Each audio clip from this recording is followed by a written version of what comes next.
Și bine m-am regăsit la un nou video. Astăzi o să vă arăt cum să vă descărcați hack pe telefon. Înainte să pun o muzică.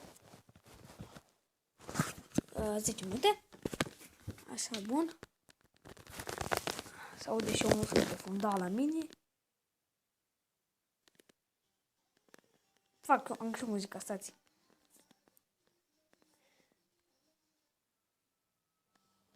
Asta. Nu. Asta este.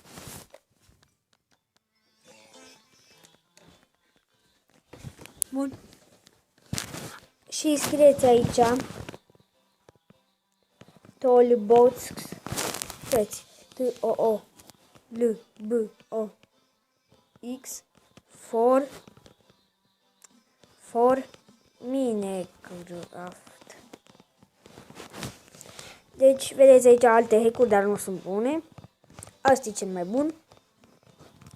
El vă ajută să faceți hack la servere. Uitați aici, așa este.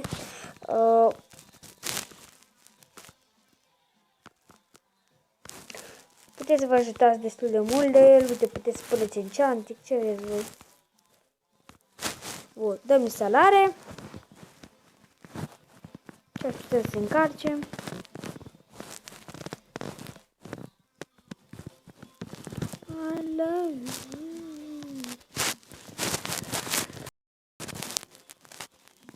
S-a descărcat.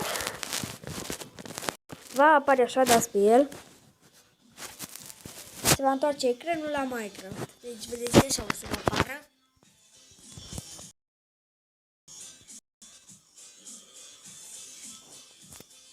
Acolo nu aveți ce să dați, acolo sunt opțiuni. Vreți să puneți textura. De exemplu, eu intru pe serverul ăsta, da? Sg.ru. Deci bun. Și ăștia la mine, dați public. La voi nu o să vă dea ban. Deci la mine ăștia sunt, zicem, toate sunt pe 0, dar nimic nu îți merge. Nu bun.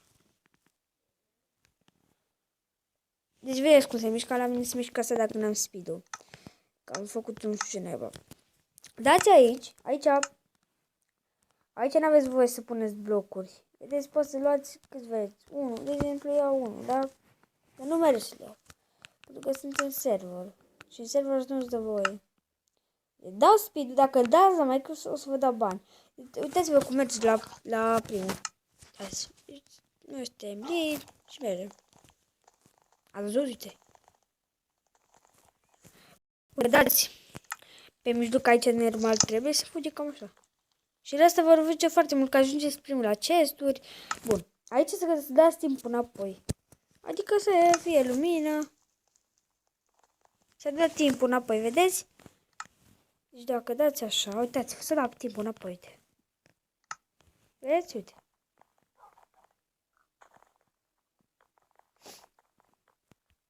Asta e șmecher. Dacă vreți, dați aici. Unde e fly? Fly.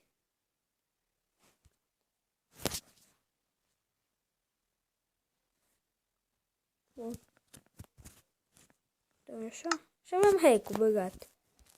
Deci aveți hack. Uitați-vă. Vă apare aici hack-ul. Lângă și cam așa se folosește hack-ul, eu așa știu. Am luat de la un prieten, deci sper să vă ajute foarte mult. Vă doresc sărbători fericite, la revedere!